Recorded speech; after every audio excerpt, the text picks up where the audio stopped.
Oke, selamat sore teman-teman sekalian. Selamat berjumpa kembali untuk sesi webinar kali ini. Kita akan membahas tentang gelombang korektif pertama ya. Kalau kemarin kita sudah membahas tentang gelombang awal dan gelombang pertama. Jadi hari ini kita membahas tentang gelombang korektif.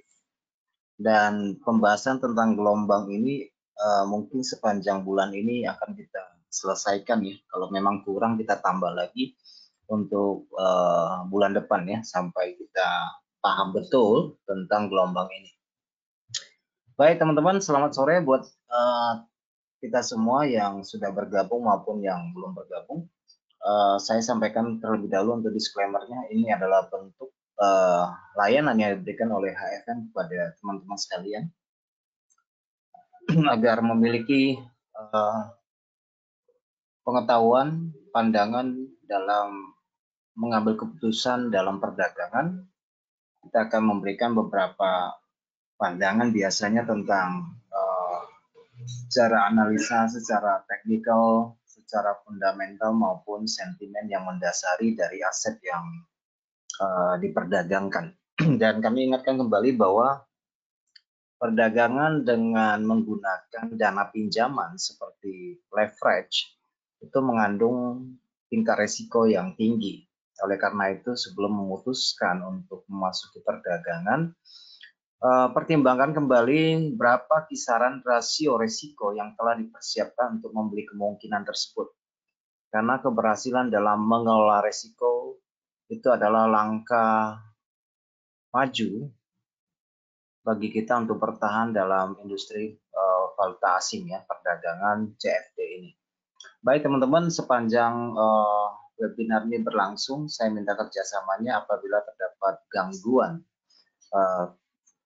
visual maupun audio untuk diberitahukan kepada saya, dan kalau itu terjadi dari pihak teman-teman, saya juga minta kerjasamanya teman-teman bisa untuk memberikan beberapa perhatian kepada perangkat yang digunakan maupun LAN yang digunakan. Baik teman-teman, Anda bersama saya analis dari HFM Adi Pangestu akan memaparkan materi kita pada hari ini secara rinci dan secara detailnya, dan ini tidak membutuhkan waktu yang lebih banyak karena kita hanya fokus satu materi saja, tidak didistorsi oleh materi yang lain, dan kita hanya fokus pada gelombang koreksi pertama ya. Jadi kemarin kita sudah membahas tentang gelombang awal maupun gelombang pertama yang biasa saya sebut sebagai gelombang trigger ya teman-teman. Gelombang trigger itu adalah permulaan perubahan minat dan perubahan tren ya.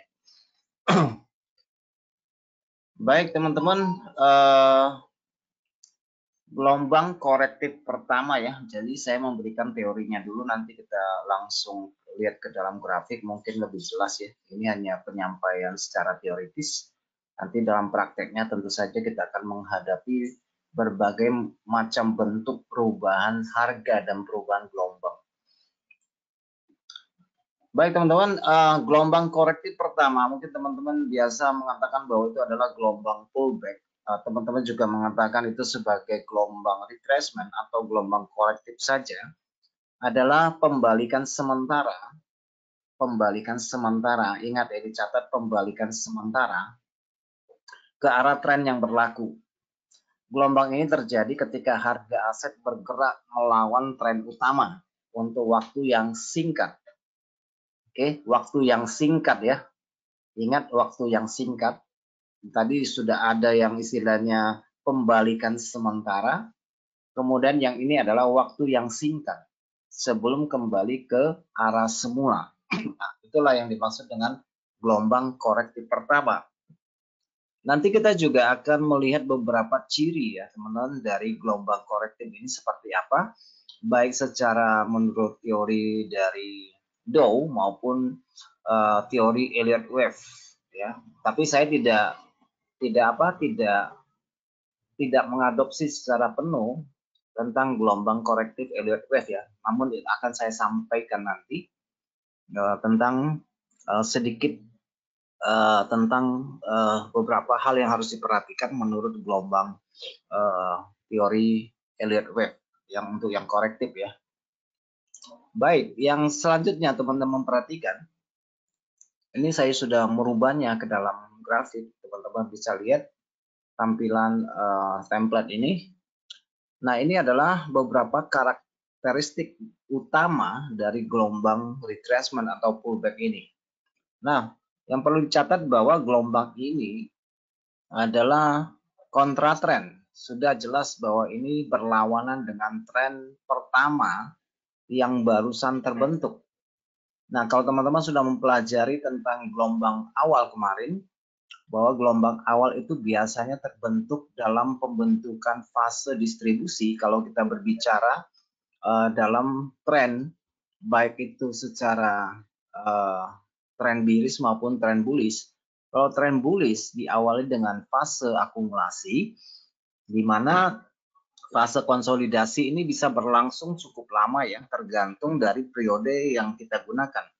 Tergantung juga aset yang kita perdagangkan memiliki durasi konsolidasi sebelum pembentukan tren baru, membutuhkan waktu yang cukup lama ya. Kalau kita berbicara dalam konteks tren besar atau tren mayor itu bisa hitungan bisa apa ya, bisa 6 bulan, bisa hitungan tahunan ya.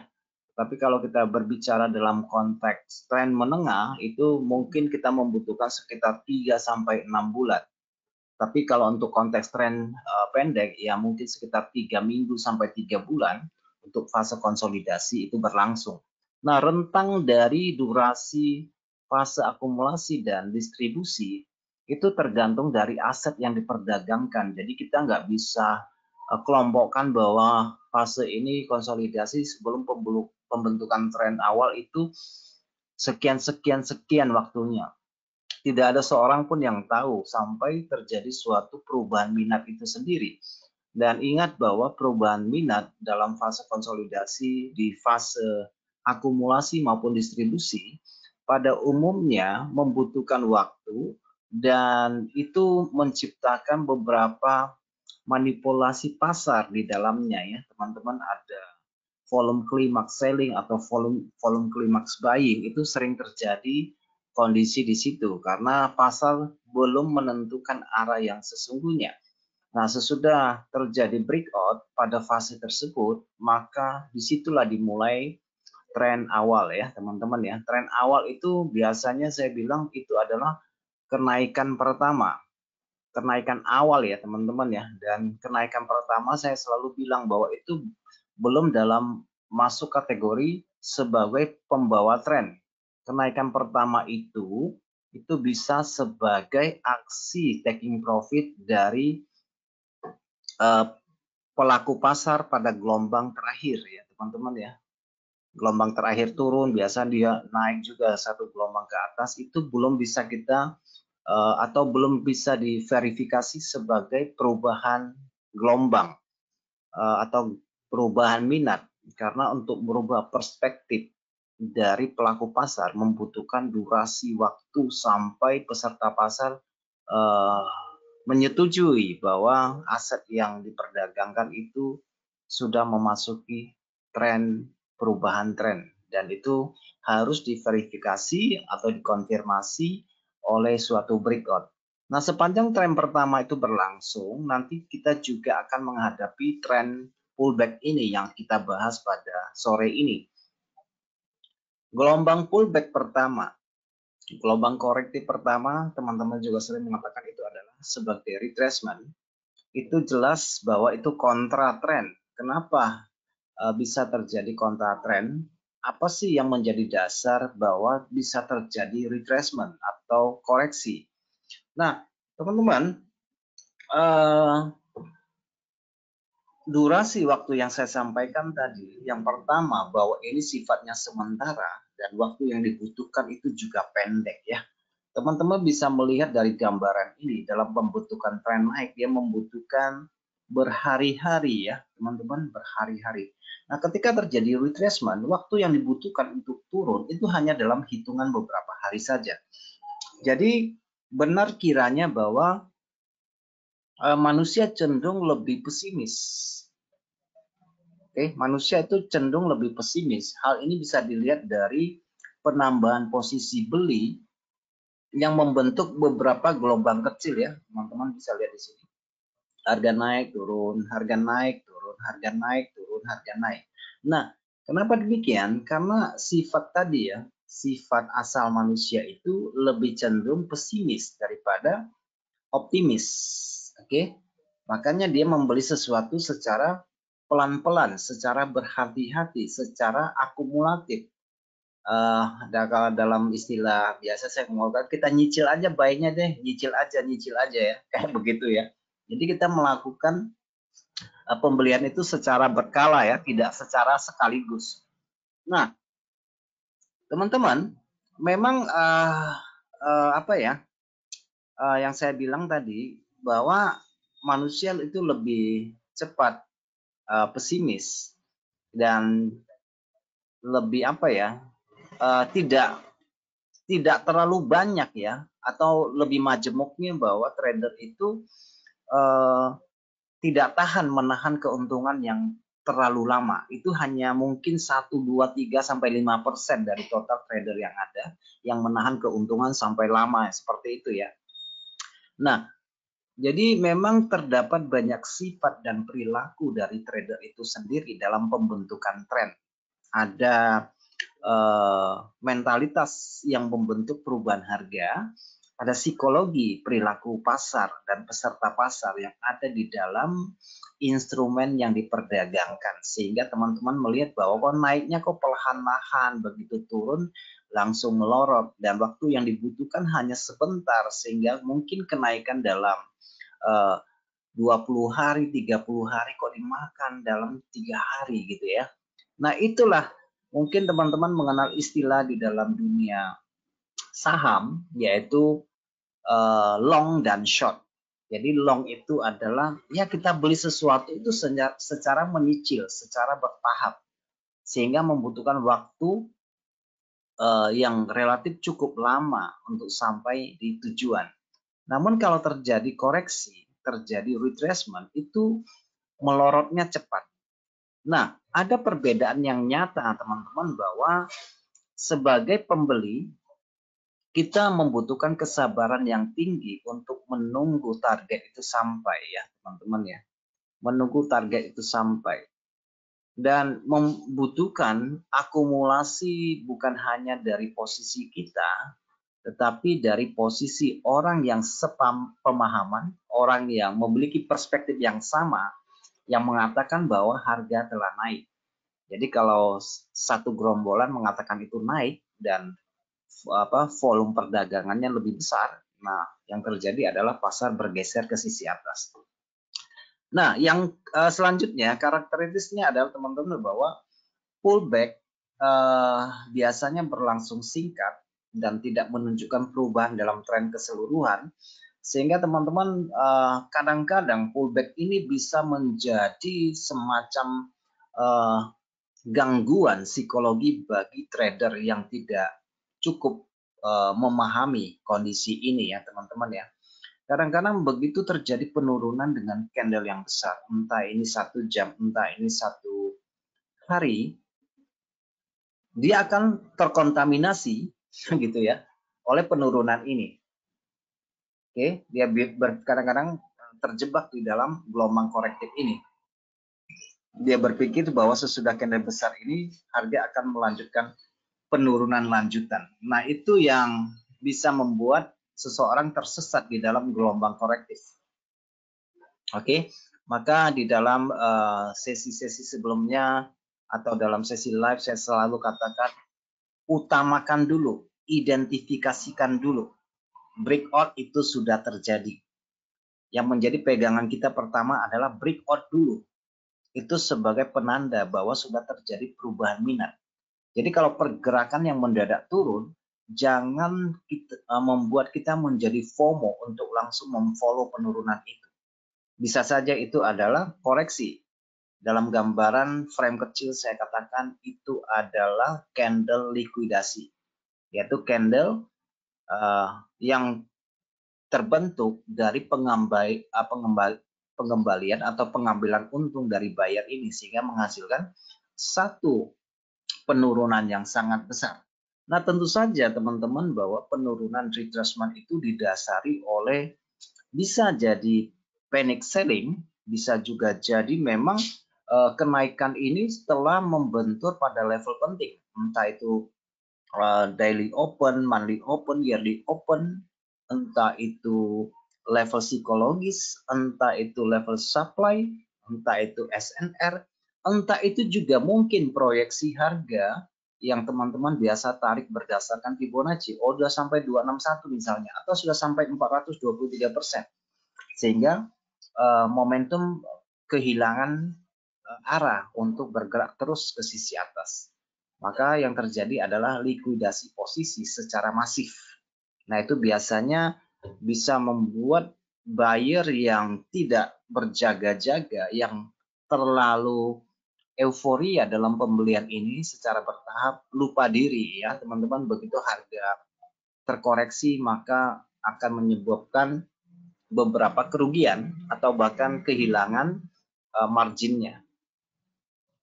Oke, teman-teman, selanjutnya seringkali bahwa pullback ini memberikan peluang bagi pedagang. Ya, saya salah satu pedagang yang hanya entry ketika pullback atau retracement. Jadi kalau terjadi breakout, saya jarang masuk pasar ya. Jadi selain saya ini istilahnya sebagai pedagang reversal, saya juga sebagai pedagang pullback. Jadi tetapi saya bukan sebagai pedagang breakout ya, teman-teman ya. Kalau pedagang breakout itu, kenapa breakout itu orang melakukan pembelian? Dalam pandangan saya, breakout itu kita sudah membeli harga yang terlalu mahal. Ya, kita sudah ketinggalan dari buyer-buyer sebelumnya, sehingga kita melakukan pembelian ketika terjadi breakout. Apakah ada kemungkinan kita mendapat pembelian paling awal? Atau minimal kalau kita sudah ketinggalan momen, kita tidak menjadi FOMO, ya, tidak menjadi FOMO, tetapi bersabarlah untuk beberapa waktu hingga terjadi penurunan dalam bentuk retracement, dan kita mendapatkan diskon harga yang pantas untuk kita pertaruhkan. Baik teman-teman, nah tentu saja nanti menjadi pertanyaan bagaimana kita mendapatkan titik entry yang paling baik dari gelombang korektif ini. Itu kan menjadi pertanyaan kunci ya, bukan hanya tahu retracement. Tentu saja teman-teman yang namanya retracement, teman-teman menggunakan Fibonacci retracement untuk mengukur tingkat koreksi ya, itu yang bisa dilakukan. Nah, tapi ada hal yang lain ya teman-teman, cara mengidentifikasikan pullback atau gelombang korektif ini. Pullback sering terjadi di dekat level dukungan atau perlawanan utama. Oke, maksudnya bagaimana ini? Pullback sering terjadi di dekat level dukungan atau perlawanan utama. Nah, sepanjang kenaikan ini berlangsung teman-teman, tentu saja pada sisi atas ini yang membuat harga berhenti sehingga membuat dia turun, pasti ada sebabnya di masa lalu. Kesampingnya ada apa? Ya, telah saya sebutkan tadi, mungkin di situ ada harga penurunan pada masa lalu sehingga terjadi keseimbangan. Tapi memang intinya itu adalah keseimbangan. Maksud saya, harga itu nggak mungkin berhenti total di sini, kemudian dia langsung turun. Pasti ada sebab teknisnya di masa lalu, mungkin juga ada sebab dari berita ekonomi atau sentimen yang mendasarinya, sehingga pada poin harga yang ada di sini, harga bisa turun secara masif. Oke? Nah, kalau kita berbicara secara teknis, ya mungkin pada masa lalu itu adalah level SNR misalnya ya, support dan resisten.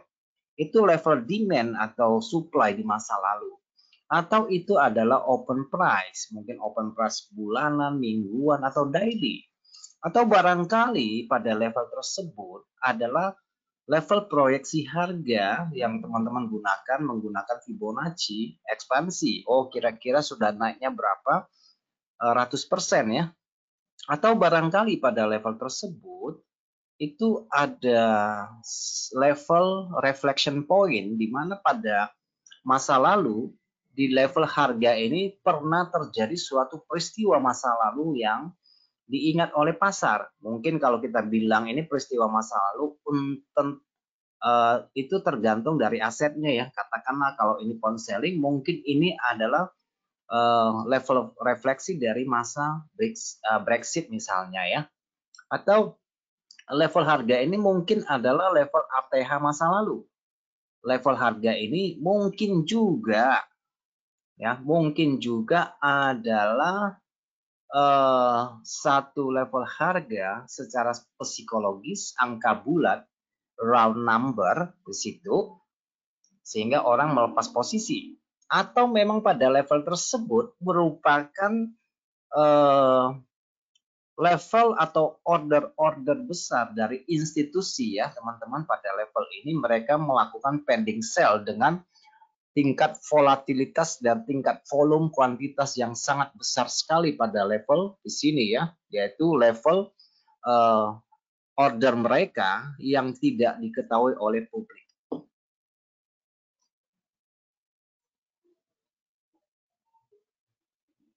Sehingga terjadi penurunan pada level tersebut ya.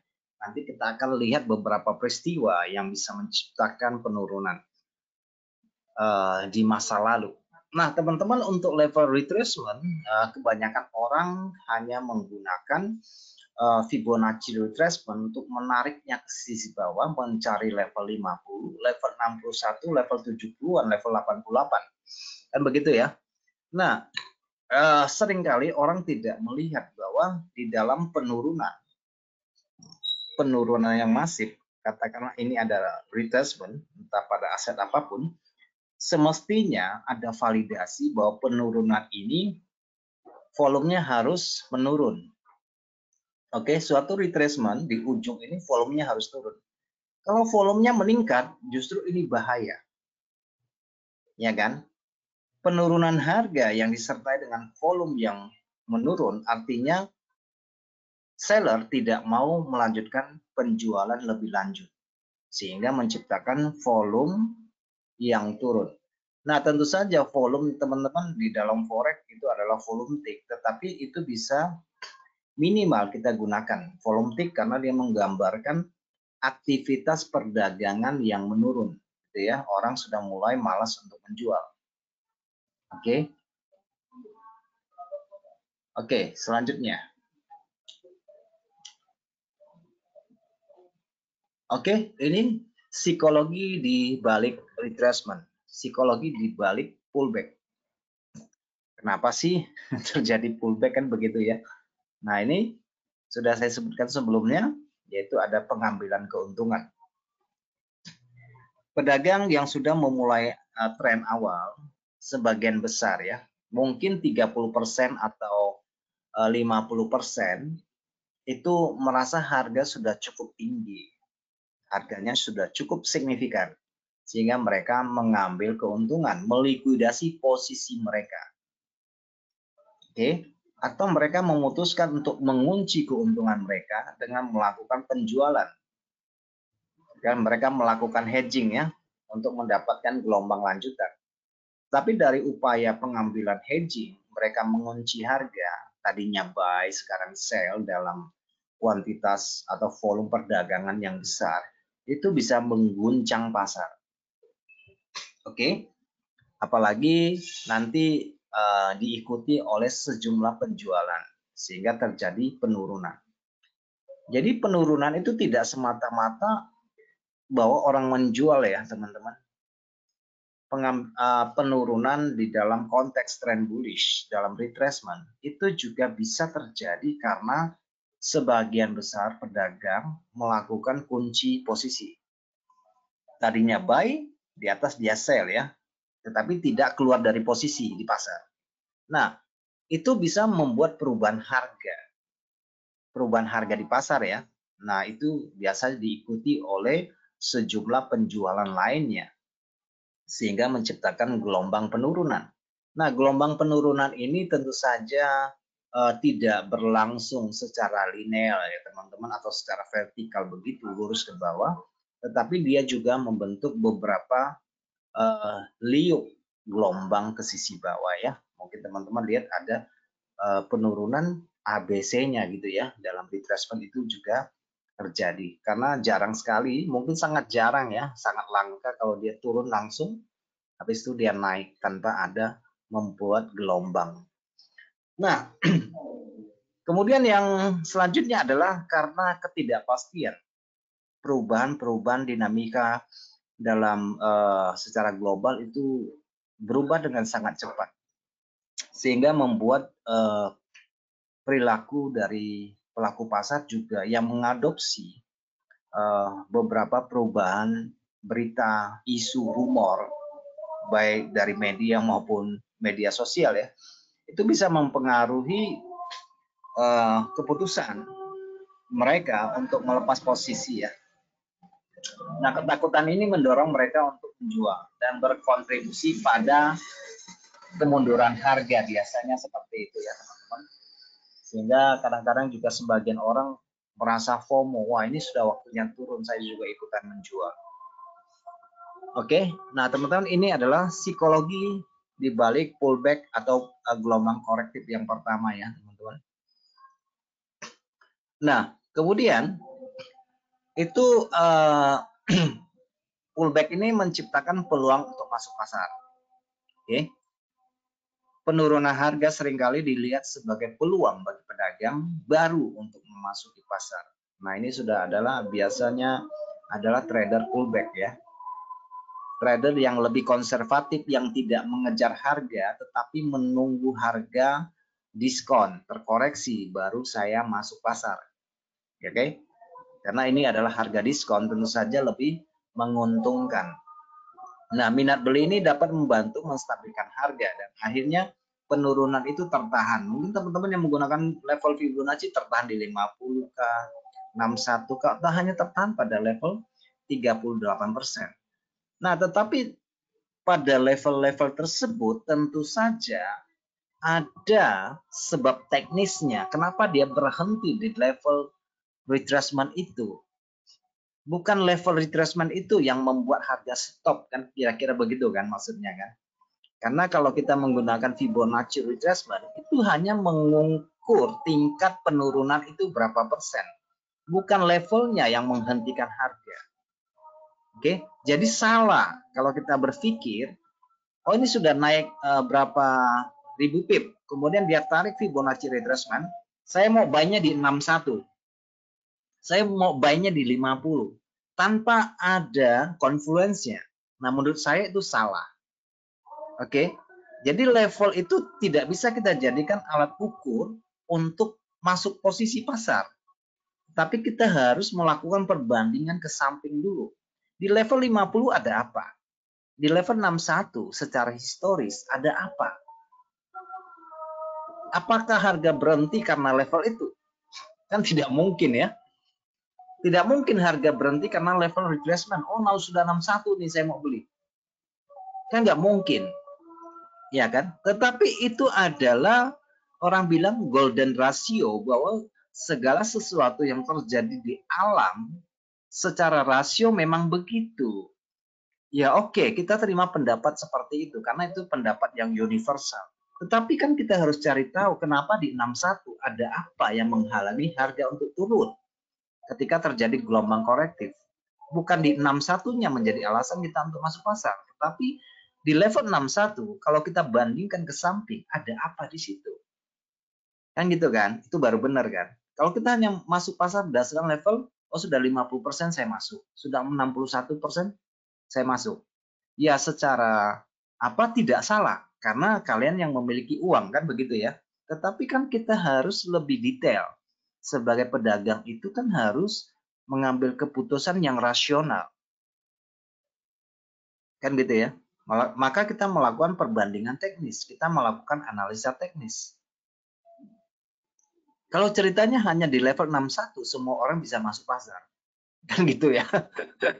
Tapi apa benar harga selalu berhenti di situ? Itu kan menjadi pertanyaannya. Oke, nanti akan kita cari tahu. Pasar beristirahat. Pedagang sering mengikuti tindakan orang lain ya, mengcopy. Oh, si apa bagus nih tradingnya, saya ikut signalnya. Si Anu bagus nih tradingnya, saya ikut caranya. Si B itu strateginya bagus, saya ikut strateginya. Gitu ya. Pasar suka mengcopy. Nah, pedagang ini sering mengikuti tindakan orang lain. Terutama ketika terjadi skeptisme.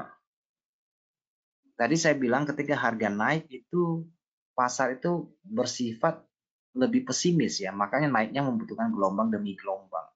Nah, ketika terjadi penurunan, pasar itu menjadi pesimis. Oke, tidak bersemangat karena terjadi penurunan. Sementara yang menahan posisi pada sisi bawah mungkin enggan untuk melepas posisi mereka. Oke, sehingga terjadi tarik-menarik antara kepentingan pembeli dan penjual, maupun pembeli dengan mereka yang mengambil keuntungan. Jika sejumlah besar pedagang mulai menjual untuk mengambil untung, yang saya bilang itu adalah likuidasi, yang lain mungkin juga mengikutinya, sehingga memperbesar kemundurannya. Oke, jadi suatu penurunan kalau ditumpangi oleh seller baru, ya yang terjadi mungkin penurunan yang lebih dalam. Oke, nah itu teori ya, teman-teman. Psikologi di balik pullback itu. Ada apa? Apa yang menyebabkan pullback ya? Nah, saya pikir ini sudah cukup jelas ya. Nah, sekarang kita lihat lagi perbandingkan dengan teori Elliott. Gelombang korektif pertama. Itu adalah gelombang kedua dari Elliott teori. Wave 2 adalah gelombang korektif yang mengikuti gelombang impulsil awal gelombang pertama. Nah, ini kita bisa menyebutnya di dalam gelombang Elliott itu adalah gelombang kedua karena dia gelombang korektif ya, yang pertama. Gelombang kedua adalah kemunduran atau retracement dari gelombang pertama. Biasanya bergerak berlawan arah dengan tren utama yang ditetapkan oleh gelombang pertama. Sama ya. Gelombang kedua seringkali menelusuri kembali sebagian besar gelombang pertama. Ya, dia turun, umumnya mencapai level retracement Fibonacci 6178.6, namun tidak boleh menelusuri kembali lebih dari 100% dari gelombang pertama. Nggak boleh ya. Tetapi di dalam kenyataan pasar, bahwa hal itu bisa terjadi, teman-teman ya. Terjadi ketika memang ini adalah gelombang naik, tetapi dia melakukan koreksi mencapai level 88%. Bahkan menciptakan gelombang yang sama ukurannya dalam pembentukan pattern double bottom, triple bottom, double top, triple top, mungkin ada yang quarter top gitu ya, ada yang lebih persisam, bahkan ada yang dilebihkan ya, yang dilebihkan ini gelombang korektif ini sampai lebih, sehingga orang menganggap itu adalah penerusan tren lewat 100% ini. Oke, menciptakan false breakout. Oke, tapi buru-buru habis itu harga naik kembali. Nah, biasanya pola demikian yang melebihi koreksi dari gelombang pertama nggak bisa lagi kita sebut sebagai gelombang koreksi.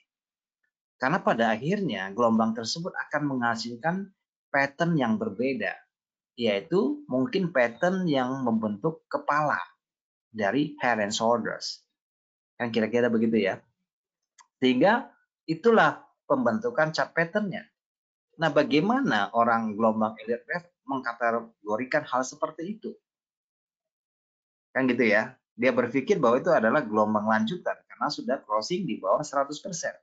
Misalnya ya. Ya ini makanya kita harus lebih dinamis memperhatikan perkembangan harga yang terjadi di pasar. Nanti kita lihat contohnya. Nah, selama gelombang kedua, sentimen pasar biasanya tiris. Karena pedagang mungkin percaya tren naik awal gelombang pertama adalah kekeliruan, gitu ya. Kekeliruan. Menurut gelombang teori Elliott. Gelombang kedua dapat memberikan titik masuk yang menguntungkan bagi para pedagang yang ingin mengikuti tren utama dengan harga yang lebih rendah sebelum tren berlanjut. Oke, kira-kira sama saja ya teman-teman ya. Gelombang kedua dengan gelombang korektif yang saya sebutkan. Nah ini saya gelombang korektif, saya bilang gelombang korektif pertama karena saya tidak mengikuti teori Elliott Wave ya, tetapi saya menggunakan teori dari Ian Iotov ya, yaitu penulis buku dari Quartar. Jadi saya tidak mau dikotak-kotakan dengan 1, 2, 3, 4, 5, 6-nya ya teman-teman ya. Jadi kita sebagai pedagang harus harus efektif, harus dinamis, fleksibel dalam mengikuti alur gelombang. Mau naik ya kita follow, mau turun ya kita follow. Oke, jadi ada fleksibilitas. Jangan terkotak-kotak oleh teori, karena pasar itu hidup, pasar itu dinamis. Dia tidak hanya menyajikan 5 gelombang, dia bisa memberikan bergelombang-gelombang ya, berpuluh-puluh gelombang pun bisa.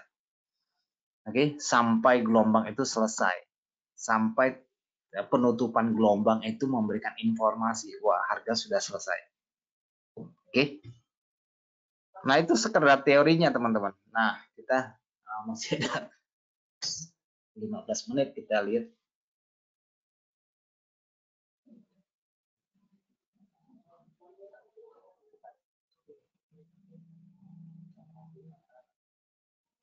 Oke, sekarang kita lihat ke apa ya, ke grafiknya ya.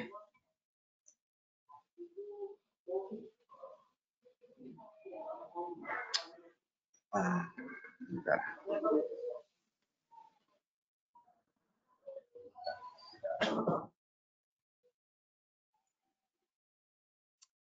Oke ya, ini grafik emas ya.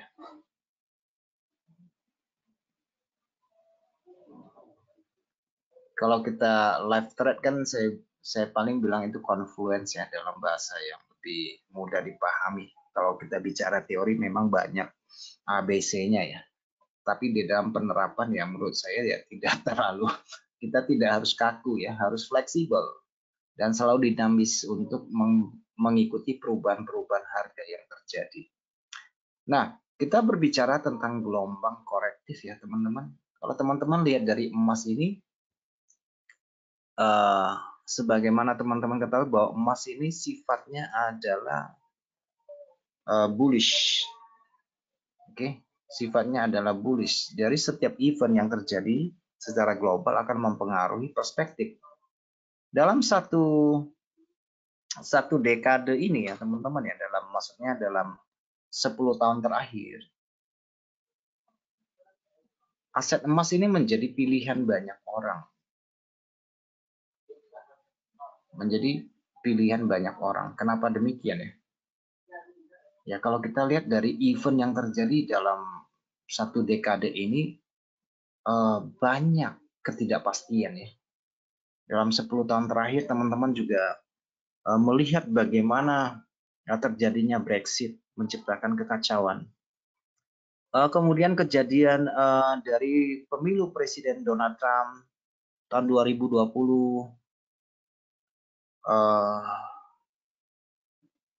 yang kemarin ya, sebelum digantikan Biden dalam satu dekade terakhir. Kemudian COVID-19, kemudian Black Lives Matters, ya kan, kejadian kerusuhan rasial di Amerika Serikat, perang Ukraina, perang Suria, perang Israel saat ini, krisis minyak, krisis energi pada awal-awal perang Rusia Ukraina, krisis energi, saling mengembargo energi, peledakan pipa gas, penyetopan suplai energi ke Eropa, suhu musim dingin yang lebih ekstrim. Nah, hal demikian itu biasanya menciptakan kinerja dan portofolio emas yang lebih baik. Tentu saja bukan hanya emas ya teman-teman. Selama 1 dekade ini yang mendapatkan manfaat dari ketidakstabilan dunia ini, itu bukan hanya emas. Bisa itu seperti obligasi pemerintah yang naiknya beratus-ratus%. Kemudian batu bara mendapatkan manfaat yang sangat besar dalam 5 tahun terakhir. Karena ketika harga minyak mencapai titik terendah hanya $1 karena oversupply. Nah, kita melihat harga minyak melambung kembali karena OPEC melakukan beberapa upaya untuk pemangkasan produksi. Harga minyak energi juga menguat karena ada serangkaian aksi dari bajak laut di Teluk Aden gitu ya. Kemudian ada serangan-serangan dari Houthi ke atas kapal-kapal tanker sehingga menciptakan cost distribusi yang lebih mahal karena kapal-kapal kargo harus mutar di semenanjung Afrika, membuat rute perjalanan menjadi lebih jauh. Nah, teman-teman, memang dunia kita ini bukan dunia yang stabil. Oke? Sehingga membuat aset lindung nilai tetap dicari orang. Mungkin sampai dengan hari ini kita masih bertanya-tanya, emas naiknya sampai di harga berapa? Nobody knows, nggak ada yang tahu. Ya, kita hanya bisa proyeksi harga sampai di sini, Tapi sampai dengan hari ini belum turun-turun. Itu artinya betapa kecemasan yang kita lihat saat ini sangat besar sekali ya. Kecemasan, kekhawatiran bahwa perang akan terus berlanjut dan sebagainya. Berbagai macam intrik ya. Belum selesai perang di Rusia Ukraina sampai dengan hari ini sudah tambah lagi yang di Timur Tengah. Suriah belum selesai sudah tambah lagi ini Israel. Israel belum selesai. Ini Korea Utara sama Korea Selatan juga sudah memanas. Ya, ini yang menciptakan aset lindung nilai dicari orang. Kan gitu ya. Entah dia itu silver, perak, entah itu emas. Entah itu obligasi yang notabene memberikan imbal hasil yang tetap. Gitu ya. Nah, itu tergantung dari apa ya teman-teman, dari masing-masing investor ya, masing-masing investor bagaimana mereka menangkap kesempatan ini ya, Nah, tentu saja dalam investasi teman-teman, kita agak melebar sedikit, nanti kita kembali ke topik karena menurut saya ini penting juga. Ini mungkin bisa menjadi pilihan teman-teman untuk beberapa waktu ke depan ya. Nah, tentu saja ada berbagai macam tipe kita ya. Kita ini manusia yang memiliki berbagai macam karakter. Nah, di dalam dunia investasi, ini kita tidak berbicara ke dunia trading ya. Nanti ada masuk juga ke dunia trading. Di dalam dunia investasi, ada investor yang lebih konservatif. Yaitu konservatif artinya yang cenderung menghindari resiko dan mencari kestabilan. Arti kata, di dalam trading, jenis dari investor konservatif juga ada trader yang konservatif. Yaitu trader yang menunggu retracement ini, teman-teman. Jadi konservatif dia, menunggu sesuatu dengan lebih pasti. Menunggu harga lebih murah. Itu adalah tipikal dari trader yang konservatif. Kan gitu ya. Nah, di dalam investasi juga ada, yaitu investor yang konservatif. Mencari kestabilan, menghindari resiko yang berlebihan, tidak mengejar harga. Nah, mereka ini biasanya akan memilih kepada aset seperti obligasi pemerintah yang dianggap aman dan memberikan pengembalian tetap. Atau mereka menyimpan dana dalam deposito berjangka dengan bunga tetap. Ini akan menjadi pilihan mereka. Atau mereka juga bisa berinvestasi pada reksadana, pasar uang yang menawarkan likuiditas tinggi dan rasio resiko yang lebih murah. Atau bahkan mereka bisa memilih saham blue chip ya, yang stabil, yang konsisten dalam memberikan dividennya. Nah, itu tipikal dari investor konservatif. Nah, di dalam trading itu ada yang demikian, yaitu trader yang tidak agresif, dia konservatif, menunggu harga lebih murah baru beli. Menunggu harga lebih murah baru beli. Tujuannya apa? Tujuannya bukan mencari keuntungan yang besar, tapi tujuannya adalah untuk meminimalkan risiko. Jadi kalau teman-teman memiliki sudut pandang seperti itu, maka teman-teman itu bisa dikategorikan sebagai trader yang konservatif, yaitu trader yang retracement saja, gitu ya. Nah, ya, tidak lari dari pokok pembicaraan kita. Nah, teman-teman, juga di dalam trading kan ada trader yang moderat ya. Trader yang moderat. Di dalam investasi juga ada investor yang moderat, yaitu yang mencari keseimbangan antara resiko dan pengembalian. Ya, dia timbang-timbang nih, yang menggunakan rasio nih. Kalau saya masuk pasar, resikonya berapa, untungnya berapa. Berarti dia adalah kategori trader yang moderat atau investor yang moderat. Oke, mengikuti perkembangan terus-menerus. Oke, yang terakhir ini trader yang paling agresif atau dia adalah investor yang paling agresif yang mencari perdagangan dengan tingkat volatilitas yang tinggi. Nah, kita sebenarnya masuk dalam kategori yang ini ya teman-teman ya, yang agresif. Kenapa kita agresif? Nah, kalau nggak agresif kan kita nggak trading di komoditas emas. Kalau kita bukan trader yang agresif, nggak mungkin kita terjun ke dunia forex.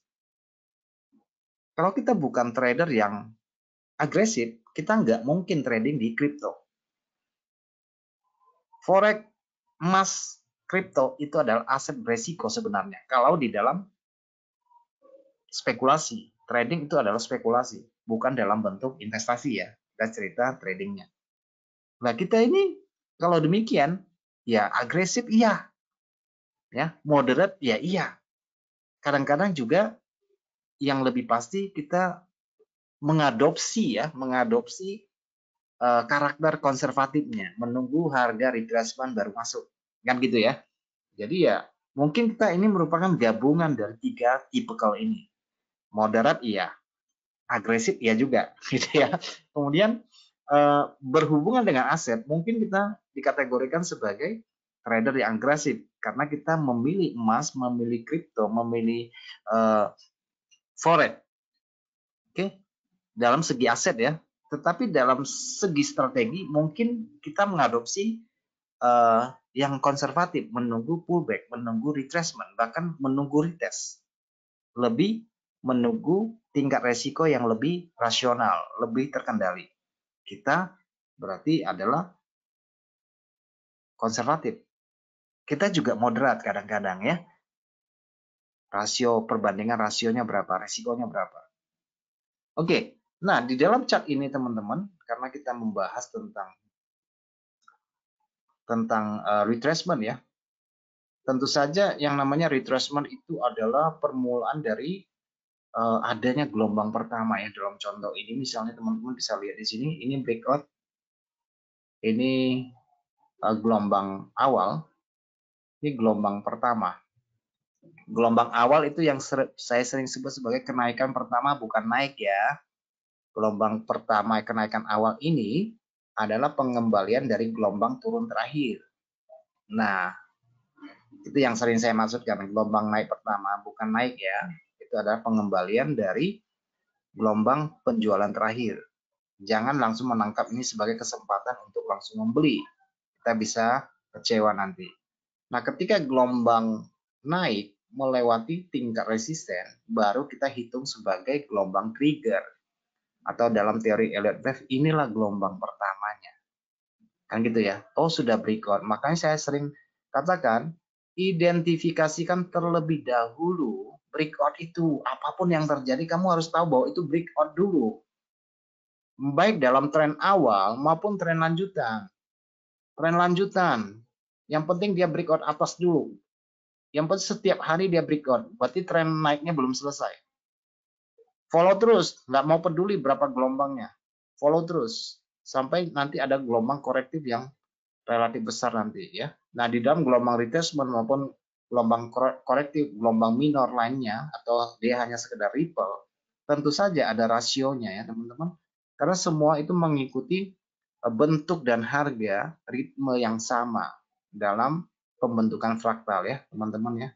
Ada minor korektif, ada yang minor kayak begini, atau kita sebutnya sebagai riak harga seperti ini. Ada korektif yang agak sekian persen dan sekian persen, ada konsolidasi dan sebagainya. Nah, yang materi kita utama hari ini adalah mengidentifikasi hal ini. Oke, mengidentifikasikan gelombang retracement, gelombang korektif pertama atau gelombang wave kedua secara Elliott wave. Oke, ingat ya teman-teman, hal yang perlu kalian cermati adalah ini, breakout dulu. Apapun yang mendasarinya, nanti kalian mau pakai indikator apapun, nanti dia akan memvalidasi price action-nya. Sudah ini terjadi, akan terlihat di sini, memvalidasi dari harga ini. Jadi harga dulu ya, baru ada ini. Mau pakai MA kah, oscillator yang lain kah, atau menggunakan volume profile kah, ini dulu. Breakout dulu sebagai identifikasi pertama. Lepas itu baru cari kemungkinan untuk membeli ketika mengalami retest kah di sini. Kalau retest teman-teman, kalau retest itu biasanya dia hanya makannya sampai ke SNR-nya saja ya. Kalau retest dia pulangnya itu biasanya ke SNR-nya saja. Oke? Itu namanya retest. Tapi kalau dia melewati SNR-nya, besar kemungkinan itu adalah pullback atau retracement. Ini ya. Nah kan biasa kalian menggunakan level Fibonacci retracement kan. Oh jatuhnya 61 nih, 78 nih. Nah tadi saya bilang, bukan level harga yang membuat harga berhenti. Entah 61 kah, 78 atau 50. Bukan level ini yang menghentikan harga.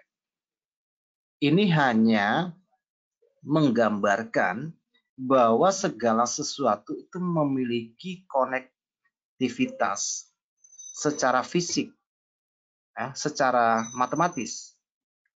Oke, secara fisik, secara matematis ini memang berkorelasi dengan level ini. Tapi bukan level ini yang membuat harga berhenti. Yang bisa membuat harga berhenti ini adalah tingkat dari penurunan yang sudah secara volume perdagangan telah selesai. Di mana harga bergerak, disitulah harga itu akan diakhiri. Sehingga teman-teman harus mengutamakan dalam suatu kenaikan tren, entah tren pertama, tren lanjutan, dan sebagainya, usahakan mencari titik keseimbangan. Dari level-level Fibonacci ini, teman-teman cari level keseimbangannya di sini ada nggak? Kalau memang ada, baru level ini bisa digunakan. Dan begitu ya. Misalnya di sini, kamu menetapkan untuk melakukan pembelian di 61. Yang terjadi kita melihat bahwa level 61 ternyata di sini tidak menjadi acuan. Malah dia turun ke level 78,6 misalnya. Ada apa? Oleh karena itu, gunanya dari analisis teknis itulah. Teman-teman bisa menarik dari trendline ini untuk mencari titik temunya. Karena harga selalu terkoneksi ya teman-teman ya. Harga itu secara sinkron itu terkoneksi antara satu titik terendah dengan terendah yang lain akan menghasilkan sinkronisasi, akan menghasilkan harmoni. Harmoni itulah yang kita katakan sebagai confluence. Beberapa variabel yang mendukung bagi harga untuk naik. Oh iya, jatuh di 78,6. Oh, secara ditarik secara trendline, dia ketemu sentuhan atau pembentukan low yang ketiga. Itu baru alasan teknis. Kan begitu ya? Itu baru alasan teknis. Tempat entry-nya di sini, teman harus cari tahu di sini. Pembentukan secara price action-nya mendukung nggak di sini? Oke?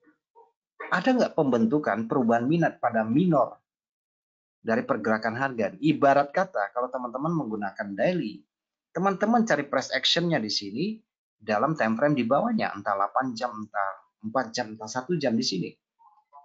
Untuk mencari perubahan minat dalam skala kecil. Karena perubahan minat dalam skala kecil dia juga membentuk hal yang sama. Apa itu? Hal yang sama, yaitu breakout pullback dalam gelombang minor. Teman-teman nggak nampak di sini karena dia hanya tampilan satu buah candle, tapi di dalam ini dia ada ini sama. Dia akan membuat hal yang sama. Oke, ini dalam skalanya ya, skala besar yang kita lihat di daily. Di sini teman-teman polanya sama seperti ini. Ini polanya sama. Ini pola dalam bentuk besar, ini pola dalam bentuk kecil, tapi di candle satu ini polanya sama. Polanya sama. Nah, secara price action nanti dia akan menghadirkan dalam konteks ini, dia akan menghasilkan pola bullish engulfing begini kah? Di sini kah? Pola bullish engulfing kah di sini? Atau pola inside up di sini? Atau dia memang hanya menghasilkan doji pin bar di sini? Tapi intinya adalah pergeseran minat pada mikro. Oke. Pada struktur time frame yang paling kecil di sini akan membentuk harga seperti ini. Oke, itu menjadi tugas dari pedagang konservatif untuk mencari titik pembelian terbaik di situ.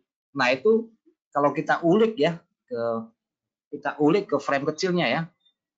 Namun biasanya saya akan memberikan sedikit gambaran teman-teman, tidak usah sampai mengulik seperti ini.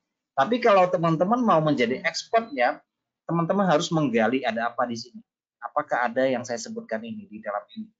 Kalau teman-teman tidak mau repot seperti ini, teman-teman tinggal kasih aja di mana sih ada keseimbangan harga, atau mencari harga mulai naiknya di mana di sini. Oh, ini candle ini mulai naik nih, paling gede nih. Teman-teman bisa mencari footprintnya di sini. Oh, kira-kira di sinilah tempat batasnya di sini. Saya mulai akan melakukan pembelian karena ini menghasilkan footprint. Teman-teman juga bisa melakukan pembelian di sini dengan mempertimbangkan bahwa di sinilah terjadi pergeseran pada tingkat struktur yang lebih kecil di sini. Harga naik, harga turun, dia breakout di sini. Sehingga pada level dia lewat di sini dan beberapa konsolidasi ini akan menjadi dalam bahasa teknis disebut sebagai equilibrium relatif. Maka level ini akan cocok sekali dalam penempatan posisi beli tanpa harus mengulik ke time frame yang lebih kecil dengan mencari pola ini. Oke, jadi inilah fungsi dari pullback, fungsi dari retracement, dan tugas dari kita untuk mencari pembelian terakurasinya di sini, tingkat probabilitasnya paling tinggi dengan rasio resikonya itu terukur ke sisi bawah. Selepas kita melakukan pembelian di sini, kita tidak tahu dengan pasti bahwa harga akan naik ke atas terus atau tidak. Tapi minimal kita sudah mengambil satu keputusan pembelian pada titik di mana resiko sudah terukur dengan baik. Oke, itu mengenai gelombang retracement. Oke, itu satu contoh ya teman-teman ya. Satu contoh untuk gelombang korektif pertama. Nah, kadang-kadang retracement itu juga terjadi seperti ini teman-teman dalam konteks tren besar karena suatu peristiwa besar. Misalnya ini kan COVID-19 ya. Ini juga melakukan retracement, panic selling terjadi di sini. Sehingga tidak cukup hanya analisa teknis, kita juga harus melek terhadap berita terkini, melek berita tetapi tidak terdistorsi oleh berita. Jadi berita itu adalah sampingan. Oke, tetapi memang kita tahu bahwa harga bergerak karena sentimen. Harga bergerak karena rumor. Gitu ya. Kalau nggak ada rumor itu para trader yang FOMO tidak lompat ke pasar gitu ya. Kira-kira begitu. Kalau untuk yang terkini dalam pembentukan yang saya bilang tadi tentang apa ya? Ini bukan gelombang pertama. Menurut hemat saya itu belum, dalam pandangan saya ini bukan gelombang pertama ya perubahan tren teman-teman. Ini adalah pengembalian dari penjualan gelombang yang paling akhir. Sehingga banyak orang terkontaminasi oleh kenaikan ini. Kenaikan ini terkontaminasi, dia melakukan pengukuran 61% misalnya. 61%, oh ada keseimbangan harga di sini. Oke, itu adalah variabel harmoni. Oh, 61 di sini. Ini kayaknya sih boleh masuk. Kira-kira begitu ya. Nah, teman-teman, bukan karena kejadian ini telah terjadi. Ya, memang ini history data memberikan kita gambaran tentang perilaku pasar di masa lalu. Tapi di samping itu, teman-teman, kalau memang konsep tentang 61% dan beberapa variabel, ada SNR, ada keseimbangan masa lalu, tidak bekerja pada konteks pasar yang di sini, itu harus kita terima bahwa itu adalah situasi pasar yang berbeda, situasi pasar yang berubah. Jadi mau tidak mau kita harus terima kerugian. Misalnya di sini ada pola nih, pola beli ya, tetapi dia tidak maksimal, tidak seperti yang kita inginkan di sini. Kenapa hal ini bisa terjadi? Ya, karena itu tadi, bahwa harga naik itu bukan sebagai gelombang awal tren. Dia hanya sebagai pengembalian dari penjualan ini. Sehingga dia belum menciptakan. Kita harus menunggu breakout itu terjadi. Baru ada retracement-nya di sini. Itu yang saya bilang tadi. Menurut teori Elliott Wave, ini kalau ini dia hitung satu, ini gelombang keduanya dia hitung. Tidak boleh melewati angka 100 kan. Lewat angka 100 di sini sudah mengkhawatirkan. Dia bisa mendeteksi ini sebagai lanjutan gelombang ke sisi bawah. Oleh karena itu kita harus jeli dan beradaptasi dengan perubahan pasar. Kalau ini kita melakukan kesalahan, bukan karena sistem kita, bukan karena cara yang kita gunakan salah. Karena memang kondisi pasar yang berubah pada waktu itu. Jadi jangan langsung menyalahkan sistem yang kita gunakan. Sistem yang kita gunakan atau strategi metode apapun yang kita gunakan, tidak ada yang 100%. Pasti ada yang meleset. Karena kita berada di dunia probabilitas, teman-teman. Kita tidak bisa mengukur secara pasti bagaimana kelakuan pasar. Ya kan? Teman-teman melihat di sini 61, oke, ada konfluensi di sini. Oke, masuk. Tapi kita harus terima kenyataan bahwa pasar tidak memberi pun itu adalah memang konteks pasarnya berubah. Oh, kita tunggu price action di sini. Kita beli di sini. Berharap harga naik dan kita harus terima kenyataan pahit bahwa kita kena SL, ya sudah. Karena tidak sesuai dengan perkiraan kita. Mungkin di sini ada pola price action lagi, kita beli lagi. Kena SL lagi. Padahal kita udah mungkin runningnya udah gede ya. Karena ini makanya saya bilang harus tergantung dari tipikal kepentingan kita di pasar mau berapa lama. Kan gitu ya. Mau berapa lama di pasar. Kita beli di sini tidak sesuai harapan. Naiknya 200 pip, ya kena SL lagi. Nggak apa-apa. Sepanjang itu kita lakukan secara monoton, secara strategis, secara metode kita itu berlaku. Pasar bisa berubah. Kondisinya bisa berubah. Tidak sesuai dengan harapan. Yang penting kita kendalikan resikonya dulu. Berapa resikonya yang kita pertaruhkan. Itu yang paling penting. Kan? Karena pasar nggak mungkin turun terus. Nanti pada akhirnya juga akan mengalami beberapa perubahan minat yang terjadi di masa yang akan datang nanti. Dan itu akan terjadi. Jadi supaya kita bisa bertahan di pasar, ya resiko kita pikirkan dulu berapa dulu yang harus kita pertaruhkan untuk membeli kemungkinan. Nah, yang hari ini juga teman-teman melihat bahwa pergerakan emas ini nggak mungkin dia diagonal naik terus, nggak ada berhentinya. Memang kita belum tahu bahwa ini selesainya sampai di mana. Belum tahu. Ya teman-teman bisa proyeksi, kira-kira semuanya adalah dasar perkiraan, tidak pernah ada kepastian di dalamnya. Teman-teman bisa tarik di sini, tarik ke bawah, kira-kira proyeksinya berapa? Oh sudah dekat nih 138. Benarkah 138 ini bisa menghadang harga? Itu menjadi pertanyaannya. Oke, di mana sih level institusi masuk harga di sini? Nggak ada yang tahu. Apakah 161 nanti? Oleh karena itu kita harus menunggu minat itu selesai.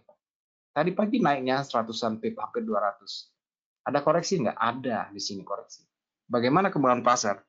Pasar masih mau melanjutkan kenaikan.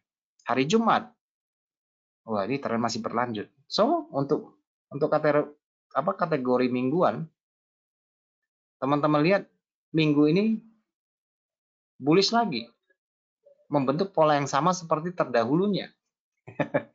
2 minggu korektif harga naik, 3 minggu korektif harga naik, 2 minggu korektif harga naik. Sampai kapan? Ya nggak tahu, saya juga nggak tahu sampai kapan. Oke? Jadi yang bisa kita lakukan adalah mengikuti kedinamisan harga. Oh masih naik, berarti cari pola buy. Cari pola buy, cari pola buy. Oke, nanti kalau dia mau turun, dia akan menghasilkan ya tadi identifikasi minimal untuk minor dia ada breakout dulu ke sisi bawah. Itu tanda perhentian sementara. Oke, perhentian sementara itu yang harus kita waspadai. Jadi ya trading dibilang gampang emang gampang, tapi membutuhkan kejelian, kehati-hatian, bijaksana, hikmat bijaksana di sini penting. Sabar itu juga penting. Semua perilaku yang baik itu penting di sini. Perilaku yang gerasa-gerusu, takut ketinggalan pasar, ya kita akan betul-betul ditinggal. Gitu ya. Sebuah kebiasaan yang baik itu dibutuhkan di sini untuk melakukan perdagangan yang secara komprehensif bisa berkesinambungan ke depan. Oke, teman-teman, kira-kira demikian 1 jam 15 menit saya bicara tanpa stop ya. Ya, kalau dijelaskan lebih panjang nggak selesai-selesai ya. Makanya saya bikin satu set demi satu set. Gelombang satu, gelombang korektif, gelombang tren lanjutan, dan sebagainya. Jadi harus satu persatu. Sehingga ini kan akan menjadi paket yang lengkap. Oke, teman-teman, demikian webinar kita pada sore ini. Kurang dan lebihnya kira-kira begitu ya. Karena nggak mungkin juga saya sampaikan materi ini sampai sedetail-detailnya ya. Tapi yang minimal ini sudah cukup detail ya. Ya, kita akan berjumpa pada sesi berikutnya di pekan depan.